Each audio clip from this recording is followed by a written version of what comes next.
देवराजसेव्यमान पावनाङ्घ्रिपङ्कजं व्यालयज्ञसूत्रमिन्दुशेखरं कृपाकरं नारदादियोगिवृन्दवन्दितं दिगम्बरं काशिकापुराधिनाथ कालभैरवं भजे।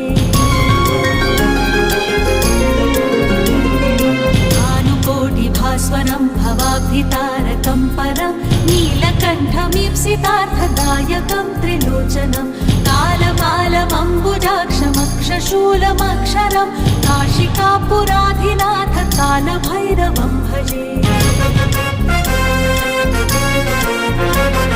शूलटङ्कपाशदण्डपाणिमादिकारणं श्यामकायमादिदेवमक्षरं निरामयं भीमविक्रमं प्रभं विचित्रताण्डवप्रियं काशिकापुराधिनाथ कालभैरवं भजे।